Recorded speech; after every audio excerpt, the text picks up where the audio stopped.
शौर्यमथेन्दुरिन्द्रपदवी सन्मङ्गलं मङ्गलम्। लक्ष्मीं क्षीरसमुद्रराजतनयां श्रीरङ्गधामेश्वरीं दासीभूतसमस्तदेववनितां लोकैकदीपाङ्कुरां श्रीमन्मन्दकटाक्षलब्धविभव ब्रह्मेन्द्रगङ्गाधरां त्वां त्रैलोक्यकुटुम्बिनीं सरसिजां वन्दे मुकुन्दप्रियां। शुद्धलक्ष्मीर्मोक्षलक्ष्मीर्जयलक्ष्मी सरस्वती श्रीर्लक्ष्मीर्वरलक्ष्मीश्च प्रसन्ना मम सर्वदा। నేటి కాలమాన విశేషాలను గమనిద్దాం. స్వస్తి శ్రీ చాంద్రమాన జయనామ సంవత్సరం దక్షిణాయనం వర్ష ఋతువు భాద్రపద మాసం కృష్ణపక్షం శుక్రవారం. సూర్యోదయం 6:07 సూర్యాస్తమయం 6:18. తిథి చవితి రాత్రి 8:15 వరకు. నక్షత్రం అశ్విని రాత్రి 7:36 వరకు. వర్జం మధ్యాహ్నం 3:45 నుంచి 5:19 వరకు. మరల తెల్లవారుజామున 5:01 ప్రారంభం. దుర్ముహూర్తం ఉదయం 8:33 నుంచి 9:22 వరకు. మరల మధ్యాహ్నం 12:36 నుంచి 1:25 వరకు. అమృతకాలం మధ్యాహ్నం 12:45 నుంచి 2:16 వరకు. రాహుకాలం శుక్రవారం కాబట్టి ఉదయం 10:30 నుంచి 12 గంటల వరకు. నేటి శుభ సమయం అష్టకూలిక రీత్యా ఉత్తమ సమయం ఉదయం 7 గంటలకి. ఆ సమయంలో మనం చేసేటువంటి పనులు లాభప్రదంగా ఉంటాయి. ఈరోజు విశేషాలు. సంకష్టహర చతుర్థి. చంద్రోదయం రాత్రి 8:52 అవుతుంది కాబట్టి మనం ఆ వ్రతాలను ఆచరించుకుని చంద్రోదయం అయిన తర్వాత చంద్రుడిని దర్శించుకుని అటు తర్వాత ప్రసాదం స్వీకరించాలి. అలాగే సాయంకాలపు వేళ ప్రదోషం కూడా ఉంది కాబట్టి సూర్యాస్తమయం నుంచి 1:12 సమయంలో శంకరుణ్ణి ఆరాధించుకోవడం, పూజించుకోవడం, అభిషేకించుకోవడం, మారేడు దళాలతో ఆయన్ని పూజించటం, ఆయన నామాన్ని స్మరించటం ఇవన్నీ కూడా ఉత్తమ ఫలితాలను అందజేస్తాయి. నేటి ఆణిముత్యాలు.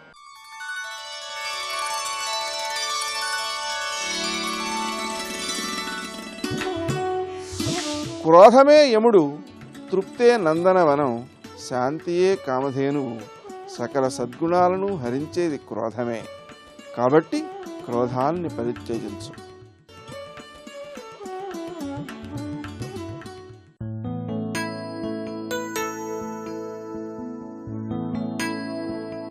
నిన్ను నీ ఆలోచన విధానం నుంచి కొద్దిగా వేరు చేసుకోగలిగితే జీవితపు కొత్త కోణాలని చూడగలవు.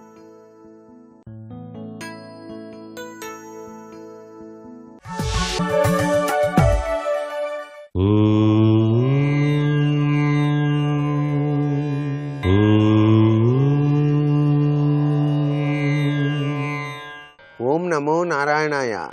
ఓం నమః శివాయ. శ్రీమాత్రే నమః. పుష్పాలలో పారిజాత పుష్పం అని చెప్పేసి ఉన్నది. అది ఎంత అద్భుతవంతమైన పుష్పమో చెప్పనలవి కాదు. ఈ పారిజాత పుష్పాలతో గనక లక్ష్మీదేవిని ఎవరైతే అర్చిస్తారో, విష్ణుమూర్తిని ఎవరైతే అర్చిస్తారో వారికి పోయిన సంపదలన్నీ వస్తాయి. కీర్తి, గౌరవం ఇవన్నీ కూడా కేవలం ఆ పారిజాత పుష్పాలతో అర్చించడం వలన లభ్యపడుతుంది అని చెప్పేసి మనకు సాంప్రదాయంలో చెప్పినటువంటి విశేషాంశం. పూజానంతరం గనక ఆ పారిజాత పుష్పాన్ని గనక ధరించినట్లయితే కుటుంబంలోని వారి యొక్క దోషాలన్నీ కూడాను పటాపంచలైపోతాయి అని చెప్పింది శాస్త్రం. సర్వదా విజయాన్ని సాధింపచేసుకోవడానికి పారిజాత పుష్పాలు మానవాళికి ఎంతగానో సహకరిస్తూ ఉన్నాయి. ఇంతటి మహామహిమాన్వితమైనటువంటి విషయాన్ని దుర్వాస మహర్షి దేవేంద్రునికి బోధించాడు అని చెప్పేసి శాస్త్రం. పారిజాత పుష్పమాలతో పూజిస్తూ శ్రీ మహాలక్ష్మి స్తోత్రాన్ని పఠిస్తే తాను శ్రీ లక్ష్మీదేవితో పాటు ఆ ఇంట కొలువై ఉంటాను అని చెప్పేసి సాక్షాత్తు శ్రీ మహావిష్ణువే బ్రహ్మవైవర్త పురాణంలో మనకు తెలిపాడు. అందుచేత పారిజాత పుష్ప పూజ మృత్యువుని సైతం కూడా దూరంగా ఉంచుతుంది సుమా అని కూడా శాస్త్రం. అనేక దీర్ఘరోగాల్ని కూడాను పోగొడుతుంది. సకల దుఃఖాల్ని కూడాను దూరం చేసేటువంటి అమృత తుల్యవంతమైనటువంటి పుష్పం పారిజాత పుష్పంగా మనకు శాస్త్రాల్లో చెప్పారు. ఏదేమైనప్పటికీ స్వామిని ఆరాధన చేసేటువంటి విశేషాంశాల్లో పారిజాత పుష్పానికి ఉన్నటువంటి విలువ అత్యంత శ్రేష్టవంతమైందిగా మనం గ్రహించి కష్టాల కడల నుంచి బయలుపడటానికి స్వామివారు ప్రసాదించిన అమృతవరంగా భావన చేసినట్లయితే సర్వే సర్వత్రా కూడాను సుఖదాయకవంతమైన ప్రభావంతో జీవించడానికి ఆస్కారం ఉంటుంది. పూలను పూజ చేసేటప్పుడు కాడ పైకి ఉండాలి, ఆ భాగం పై భాగం అడుక్కి రావాలి. ఆ విధంగానే పూలతో పూజ చేయాలి తప్ప కాడ కింది భాగాన వచ్చేటట్టుగా పూలు మాత్రం అమర్చడం మంచిది కాదు అని చెప్పేసి కూడా శాస్త్రం. ఎన్ని పూలు పూసినా ఎన్ని మాలలల్లినా తనివి తీరదేలను మనసు నిండదేలను అన్నారు. అన్నిటికన్నా విశేషవంతమైనటువంటి పూజ మానసిక పూజ. ఆ మానసిక పూజతో ఈ పారిజాత పుష్పాన్ని సమర్పించి మనమంతా కూడాను భగవత్ కృపకు పాత్రలమవుదామా. మరి సర్వే జనా సుఖినో భవంతు.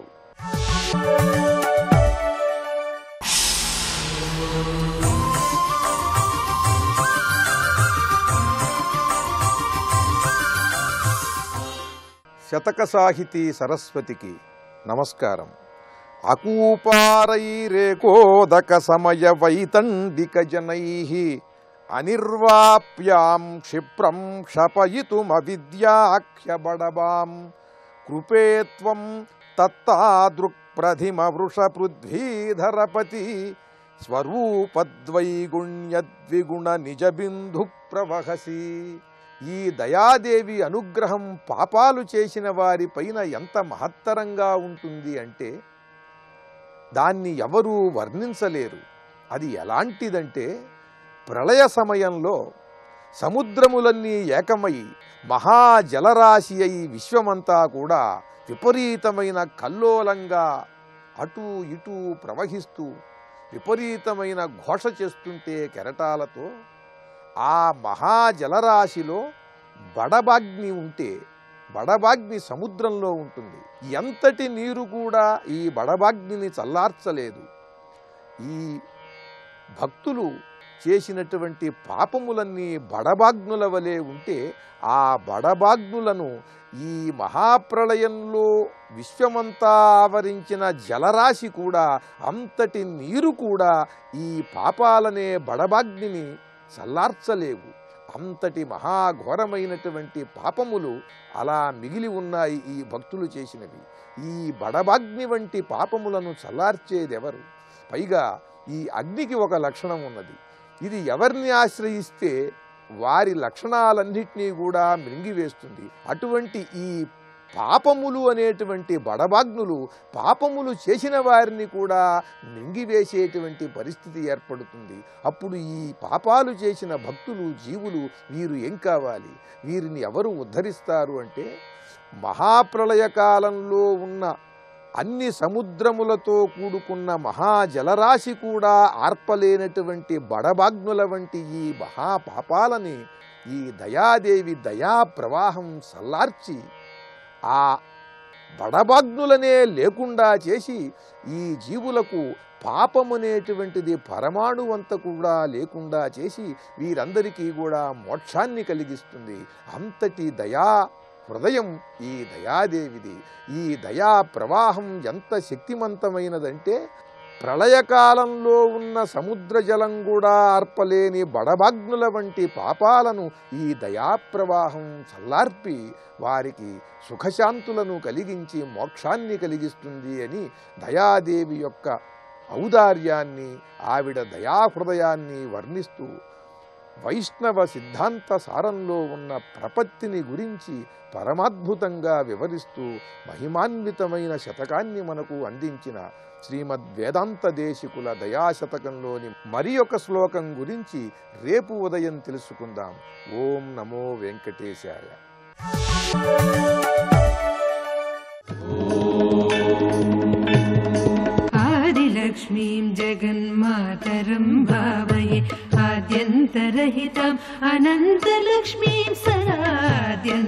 सहिताम् अनन्तलक्ष्मीं सदादिलक्ष्मीं जगन्मातरं भावये। गिर्देवतेति गरुडध्वजसुन्दरीति शाकम्भरीति शशिशेखरवल्लभेति सृष्टिस्थितिप्रलयकेलिषु संस्थितायै तस्यै नमोऽस्तु त्रिभुवनैकगुरोस्तरुण्यै। शिवाय गुरवे नमः। श्रीमात्रे नमः। श्रीविष्णुरूपाय नमः शिवाय। अष्टादश చతుషష్ఠి పీఠికాయై నమో నమః. 1864 పీఠముల యందు పూజింపబడే తల్లి గనక ఈ నామం చెప్పబడుతున్నది. ఇంకొక భావంలో పీఠిక అంటే శాస్త్రము వేదము పఠింపబడే చోటు పీఠిక అంటే విద్యలకు చోటు అని అర్థం. అమ్మవారి విద్యాస్వరూపిణి అనే అంశమే ఇందులో చెప్పబడుతున్నది. ఇక్కడ 18 రకాల విద్యలను శాస్త్రం చెప్తున్నది. వేదము మొదలుకొని 18 రకాల విద్యలు ఉన్నాయట. వేదము 4 అయితే ఆ తర్వాత దానికున్న షడంగాలు ఉపాంగములు ఇవన్నీ కలుపుకుంటే 18 అవుతాయి. అష్టాదశాసు విద్యాసు అని. ఈ 18 విద్యలతో పాటు చతుషష్ఠి విద్యలు అని 64 విద్యలు చెప్పారు. ఈ 64 విద్యలు మళ్ళీ 2 రకాలుగా ఉంటాయి. వృత్తి విద్యలు కళా విద్యలు అని 2 రకాలుగా చూపించారు. వృత్తి విద్యలు అంటే ప్రొఫెషనల్స్ అని చెప్పినట్టుగా రకరకాల వృత్తులకు సంబంధించిన విద్యలు 64 మన శాస్త్రాల్లో చెప్పబడ్డాయి. ఇవి కాకుండా వేదాది శాస్త్రములు కలిపితే 64. ఇలాగా 18 విద్యలు 64 విద్యలు అధ్యయనం చేయబడేటువంటి స్థానములన్నీ లక్ష్మీ రూపములే. ఇది గొప్ప భావం. అందుకే ఎక్కడెక్కడైతే విద్యా కేంద్రములు ఉంటాయో అవి కళకళలాడుతూ ఉంటాయి. ఆ కళకళ అనబడే శోభే లక్ష్మీదేవి. అందుకే శాస్త్రాది అధ్యయనము జరిగే చోటే అమ్మవారి నివాసము. విద్యాలయాల కంటే దేవాలయాలు ఇంకేముంటాయి? ఈ చెప్పడంలో భారతీయ సంస్కృతి విద్యకు ఎంత ప్రాధాన్యం ఇస్తున్నది అని తెలుస్తున్నది. అనాది కాలం నుంచి భారతదేశం జ్ఞాన ప్రధాన దేశం. ఆ కారణం చేతనే యుగాల క్రితమే ఇతర దేశాలన్నిటికంటే భారతదేశంలో వివిధములైన విద్యలు విస్తరిల్లాయి. బ్రహ్మ విద్య మొదలుకొని లౌకిక విద్యల వరకు అన్ని విద్యలు కూడా భారతదేశంలో వృద్ధి చెందాయి. ఈ విద్యలు ఎక్కడెక్కడైతే పఠింపబడుతుంటాయో ఆ స్థానములను గౌరవించి పోషించి నిలుపుకోవలసిన బాధ్యత అటు ప్రభుత్వాలది ఇటు ప్రజలది అని ఆనాడు భావించేవారు. అందుకే విద్యా కేంద్రములను రాజులు అత్యంత పవిత్రంగా చూసేవారు. నలంద తక్షశిల మొదలైన మహామహా విద్యాలయాలు భారతదేశంలో ప్రాచీన కాలం నుంచి ఉన్నాయి. అదేవిధంగా అనేక గురుకులాలు ఋష్యాశ్రమాలు ఇవన్నీ కూడా అష్టాదశ చతుషష్ఠి పీఠికలే. వాటి యందంతా ఉన్న విద్యాలక్ష్మియే అష్టాదశ చతుషష్ఠి పీఠికా రూపంతో ఉన్నటువంటిది. ఆ కారణం చేతనే తర్వాతి నామం కూడా విద్యయాయుత అని చెప్పబడుతున్నది. విద్యయాయుత ఇది నమస్కారంలో ఈ 447వ నామం విద్యయాయుతాయై నమః అని. సరిగ్గా అష్టాదశ చతుషష్ఠి పీఠికా విద్యయాయుత అని కూడా కలిపి భావన చేసినట్లయితే ఆయా విద్యా కేంద్రముల యందు అధ్యయనము చేయబడుతున్న విద్య రూపముతో ఉన్నది అని అర్థం. ఎప్పుడైనా మహాలక్ష్మి విద్యతోనే వస్తుంది. అందుకే విద్యయాయుత. మన లోక వ్యవహారంలో సరస్వతి వేరు లక్ష్మి వేరు అనుకుంటూ ఉంటాం. కానీ సరస్వతి లేనిది లక్ష్మి లేదు. అంటే జ్ఞానం వల్లే ప్రతివాడు పోషింపబడుతూ ఉన్నాడు. ఇది తెలుసుకోవాల్సిన ప్రధానమైన లక్షణం. అయితే కొంతమంది అజ్ఞానులకు కూడా సంపద ఉంటుందండి అని అంటూ ఉంటాం. సంపద అంటే ఏంటో మనకు తెలియకపోవడం వల్ల ఆ మాట వస్తుంది. అజ్ఞానం దగ్గర సంపద ఉండదు. సంపద లక్ష్మి అంటేనే సంపద శోభ కాంతి గొప్పతనము అని అర్థం. జ్ఞానం లేని చోట గొప్పతనం ఉండదు. అందుకే విద్యయాయుత ఎల్లవేళలా విద్యతో జ్ఞానముతో ఉన్న తల్లి గనక ఆ విద్య అష్టాదశ చతుషష్ఠి పీఠములుగా ఉన్నటువంటిది. ఈ విధంగా వివిధ శాస్త్ర విద్యలుగా ఉన్నటువంటి తల్లి ఆ విద్యలతో ప్రకాశించేటటువంటి జ్ఞానరూపిణి అనే అర్థం ఈ 2 నామాల్లో గొప్ప ఔచితీమంతంగా కూర్చబడినది. 448వ నామం కాళికాకర్షణ శ్యామ. ఇది నమస్కారంలో శ్రీ కాళికాకర్షణ శ్యామాయై నమః. కాళికా రూపముగా ఆకర్షించేటువంటి శ్యామవర్ణము కల తల్లి అని అర్థం. నిజానికి కాళికాయే నమః ఒక నామం, ఆకర్షణ శ్యామాయే నమః అని మరొక నామంగా కూడా విభజించవచ్చు. కానీ కలిపి చెప్పే శాస్త్రములు మనకి వ్యాఖ్యాతలు కూడా ఆ విధంగానే స్వీకరించారు కనుక కాళికాకర్షణ శ్యామ ఒక్క నామంగానే చెప్పబడుతుంది. కాళిక అమ్మవారి యొక్క దివ్య రూపము కాళీ రూపం. ఈ కాళీ రూపమే సర్వజగత్తుని లయం చేసుకున్నటువంటి స్థితి. కనుక లయకారిణి శక్తిగా సర్వజగత్తుని తనలోకి ఆకర్షిస్తోంది. ఆకర్షించుట అంటే గొప్పగా లాగుకొనుట అని అర్థం. అలా కాళికగా సర్వజగత్తుని తనలో లీనం చేసుకుంటూ నల్లని ఆకారంగా ఉన్నటువంటి తల్లి గనక కాళిక ఆకర్షణ శ్యామ. శ్యామ అనేటువంటి మాటకి అనేక అర్థములు ఉన్నాయి. ఒకటి నలుపు రంగుతో ఉన్నటువంటి తల్లి గనక శ్యామవర్ణం. అందుకే కృష్ణ పరమాత్మకి శ్యామ అనే శబ్దం చెప్పబడుతుంది. రాధే శ్యామ్ అంటూ ఉంటాం. ఎందుకంటే కృష్ణ అన్న నలుపే, శ్యామ అన్న నలుపే. శ్యామల వర్ణము అంటే ఆకుపచ్చదనాన్ని కూడా చెప్పడం మనకు కనబడుతూ ఉన్నది. కానీ ఇక్కడ అర్థంలో శ్యామ అంటే నలుపని స్వీకరించాలి. 16 ఏళ్ల స్త్రీమూర్తిని కూడా శ్యామ అని వ్యవహరించడం లోకంలో ఉన్నది. అందుకు ఆ 16 ఏళ్ల రూపముతో ఉన్నటువంటి తల్లి అని శ్యామ శబ్దానికి అర్థం చెప్పవచ్చు. ఇంకొక అర్థంలో శ్యామ అంటే చామన ఛాయ. ఈ శ్యామ అనే శబ్దం నుంచే చామన ఛాయ అనే శబ్దం కూడా ఉత్పన్నమైంది. కనుక చామన ఛాయ రంగుతో ఉన్నటువంటి కళని శ్యామ అని చెప్తూ ఉంటారు. అందుకే కృష్ణ పరమాత్మ చామన ఛాయతో ఉన్నాడు. రామచంద్రమూర్తి కూడా చామన ఛాయ. అందుకే పోతన గారు మెరుగు చెంగటనున్న మేఘంబు కైవడి ఉవిద చెంగటనుండ ఉప్పువాడు అని చమన ఛాయ మేనివాడు, మెరుగు చామన ఛాయ మేనివాడు అని వ్యవహరిస్తారు. ఈ మెరుగు చామన ఛాయ మేను అనేది పోతన గారు చెప్తారు. అదేవిధంగా కృష్ణదేవరాయలు కూడా వర్ణించాడు. ఆ మెరుగు చామన ఛాయ మేను అనేటువంటిది నారాయణునికి సంబంధించింది, కృష్ణునికి కూడా సంబంధించినది. అలాగే కాళికాదేవికి కూడా సంబంధించినది. అందుకే కాళికాతత్వము కృష్ణతత్వం కూడా ఒకటిగానే చెప్తారు. అలా కాళికా రూపంగా ఉన్నటువంటి తల్లి గనక కాళికా ఆకర్షణ శ్యామ. కాళికా రూపముతో సర్వ జగత్తుని తనలో లయింపజేసుకునేటువంటి చామన ఛాయ మేనుగల తల్లి, నల్లని తల్లి అని అర్థం ఇక్కడ. అంటే కాళికాదేవి తత్వం ఇందులో చెప్పబడుతూ ఉన్నది. ఇంకో భావంలో మనం చూస్తే శ్యామలాదేవి అని అమ్మవారి యొక్క మరొక రూపం ఉన్నది. ఈ శ్యామలాదేవిని శ్రీ విద్యలో మంత్రినీదేవి అని అంటారు. ఇప్పుడు విద్యాధిదేవత. ఇప్పుడు ఆ తల్లి రూపముగా ఉన్నది. ఆ తల్లి కూడా ఇంద్రనీలమణి కాంతి వంటి నల్లని కాంతితో ప్రకాశిస్తూ ఉంటుంది. అలా ప్రకాశిస్తూ ఆకర్షించేటువంటి శక్తి ఆ తల్లి దగ్గర ఉందట. అందుకే శ్యామలాదేవి అనుగ్రహం ఉంటే సర్వజగత్తుని ఆకర్షింపజేయగలిగే విద్యా జ్ఞానము లభిస్తుంది. ఆ కారణం చేతనే 18 పీఠిక విద్యయాయుత నామం తర్వాత కాళికాకర్షణ శ్యామ అని చెప్పడంలో ఆ శ్యామలాదేవిని వర్ణించారని భావించవచ్చు. మాతా మరకత శ్యామ మాతంగి మధుశాలిని కుర్యాత్కటాక్షం కళ్యాణి కదంబ వనవాసిని అని కాళిదాస మహాకవి ఆ విద్యాధిదేవత అయిన శ్యామలాదేవిని స్తుతించారు.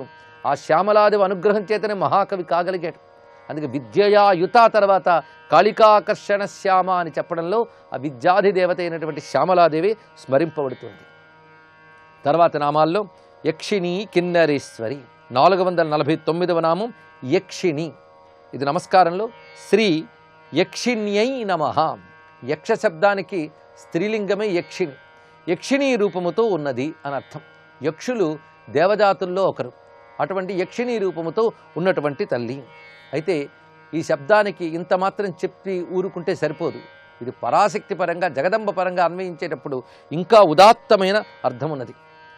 ఉపనిషత్తుల్లో కూడా యక్ష శబ్దం పరమేశ్వర పరంగా వాడబడింది. ముఖ్యంగా కేనోపనిషత్తులో యక్ష స్వరూపాయ జటాధరాయ పినాక హస్తాయ సనాతనాయ అని శివపంచాక్షరి స్తోత్రంలో కూడా చదువుతున్నాం. అక్కడ శివుని యక్షస్వరూపుడు అన్నారు. అంటే శివుడు యక్షుడి జాతికి చెందినవాడా? అది కాదు అక్కడ అర్థం. అది యక్షతే పూజ్యతే ఇతి అని అర్థం. అనగా పూజింపడానికి యోగ్యమైన సర్వగుణములు కలవాడు, అందరి చేత పూజింపబడువాడు అని అర్థం పుంలింగంలో. కానీ యక్ష అంటే సర్వులచే పూజింపబడేవాడు, అలా పూజించడానికి యోగ్యమైన గుణములన్నీ కలవాడు, గొప్పతనము కలవాడు, ఇది అర్థం. అదే స్త్రీలింగంలో అందరి చేత పూజింపబడేది, అలా పూజింపబడ్డానికి యోగ్యమైన సర్వ గుణములు మహిమలు లక్షణములు శక్తి కలిగిన తల్లి. అందుకే యక్షిణి పూజార్హురాలు పూజితురాలు, ఇది అర్థం. ఇంకొక అర్థంలో యక్షిణి శబ్దానికి భావం గ్రహించడానికి ఇజ్యతే లోకేన ఇతివా, సర్వలోకము చేత పూజింపబడే తల్లి అని చెప్తూనే ఇక్కడ ఇహి కామః తస్యేవ అక్షిణి యస్యాస యక్షిణి అన్నారు. ఇక్కడ ఇహి అనే శబ్దానికి కాముడు అని అర్థం. ఆ కాముని తన కళ్ళయందు కలిగినటువంటి తల్లి అది యక్షిణి. ఇది కామాక్షి అనేటువంటి భావాన్ని కూడా చెప్తున్నది. ఇందులో ఉన్న అంతరార్థం ఏంటంటే అమ్మ తన చూపులతోనే కోరికలు తీర్చుతున్నది. అలాగా కరుణామయమైనటువంటి తన దృష్టిపాతం చేతనే భక్తుల యొక్క సర్వాభీష్టములను నెరవేర్చే తల్లి గనక యక్షిణి. అనంగ జనకాపాంగ వీక్షణాయై నమో నమః లలితానామాల్లో చెప్తున్నాం. ఆ భావమే ఇక్కడ గ్రహించవచ్చు. తర్వాత కిన్నరేశ్వరి అని చెప్తున్నారు. 450వ నామం. ఇది నమస్కారంలో శ్రీ కిన్నరేశ్వర్యై నమః. యక్షజాతుల వలనే కిన్నెర జాతులు ఉన్నాయి. ఆ కిన్నెరలు అనబడేటువంటి దేవజాతులకు ఈశ్వరిగా అనగా పాలకురాలుగా ఉన్న తల్లి గనక కిన్నెరేశ్వరి. కానీ యక్షిణి కిన్నెరేశ్వరిని చెప్పడంలో యక్షజాతులు కిన్నెర జాతులు వీటికి ఆవిడ పాలకురాలు. ఎందుకంటే ఇవి దేవజాతులు. ఈ కిన్నెరలు ఎలా ఉంటాయంటే అశ్వముఖంతో అంటే గుర్రము ముఖంతోని నరదేహంతో ఉంటాయంటే కిన్నెరలు. వారికి ఆ తల్లి నాయకురాలుగా ఉంది గనక కిన్నెరేశ్వరి. సమస్త దేవతలకి ఆ తల్లి జనని.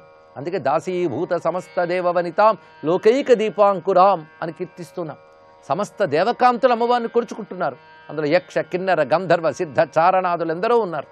అందులో యక్ష కిన్నరాది సర్వదేవతల చేత పూజింపబడుతూ వారికి నియామకురాలుగా ఉన్న తల్లి కనుక కిన్నెరేశ్వరి అని చెప్పబడుతుంది. అయితే అనేక దేవజాతులు ఉంటూ ఉంటే యక్ష కిన్నెర మాత్రమే ఎందుకు చెప్పారు? ఇది ఆలోచించవలసిన మరొక అంశం. యక్షులు కిన్నరులు గుహ్యకులు ఈ 3 జాతులకు కూడా కుబేరుడు అధిపతి. ఈ కుబేరుడు ధనములకు అధిపతి కనుక మొత్తం యక్ష కిన్నరులకు నియామకుడైన కుబేరుడు అమ్మవారి యొక్క భక్తుడు, లక్ష్మీదేవి అనుగ్రహం ఉన్నటువంటి వాడు. ఎందుకంటే మొత్తం విశ్వంలో ధనాధ్యక్షుడు కుబేరుడు. ధనము సంపద అన్ని కుబేరుడి వద్దనే ఉంటాయి. అంటే ఫైనాన్స్ అదంతా ఆయన చేతిలో ఉన్నది. నవనిధులు అష్టసిద్ధులు అన్నీ కుబేరుడి దగ్గర ఉన్నాయి. కుబేరుడు ఇంత గొప్ప స్థితిలో ఉండడానికి కారణం అమ్మవారి యొక్క అనుగ్రహం. అందుకే కిన్నరేశ్వరి అని చెప్పడంలో యక్షులు కిన్నరులు మొదలైన వారిల్లోనే ఒకడవుతాడు కుబేరుడు కూడా. అలాంటి కుబేరుడికి కూడా నియామకురాలి కుబేరుని యందు ఉన్నటువంటి సంపత్కారిణీ శక్తి, సంపద అధికార శక్తి అమ్మవారు అని చెప్పడానికి ఈ 2 నామాలు చెప్పారు. కుబేర లక్ష్మి అని చెప్పబడేటువంటి ఒకానొక మంత్ర రహస్యము ఈ 2 నామాల్లో ఉన్నాయి. ఈ 2 నామాల స్మరణ వల్ల ఐశ్వర్యములు లభిస్తాయి. సర్వం శ్రీ లక్ష్మీ చరణారవిందార్పణమస్తు.